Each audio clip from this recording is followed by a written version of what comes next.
በቲክቶክ መድረክ ላይ በሰፊው የሚታወቁት አዶናይና ጃኒ መለያየታቸው ተሰማ። በሚሊዮን የሚቆጠር ተከታይ ያላቸው ሁለቱ ጥንዶች ከዚህ በፊት በፍቅር አብረው የቆዩ ቢሆንም በአሁኑ ሰዓት ደግሞ መለያየታቸው ተሰምቷል።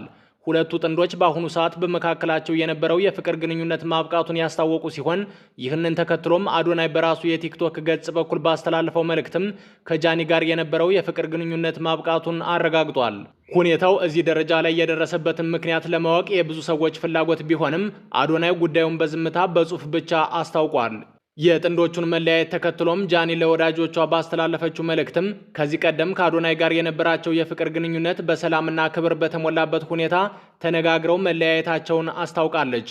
ሕይወት እንደዚህ ናት፣ በአጋጣሚ የተሞላች ናት በማለት የገለጸው አዶናይም ሁለቱ የየራሳቸውን መንገድ መምረጣቸውን አስታውቋል።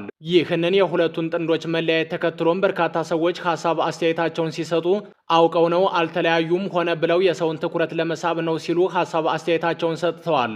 የአዶናይ አድናቂዎች በበኩላቸው አዶናይ አሁን ገና ትክክለኛ ውሳኔ ወሰነ ሲሉ ከጃኒ ጋር በመለያየቱ ደስተኛ እንደሆኑ ገልጸዋል።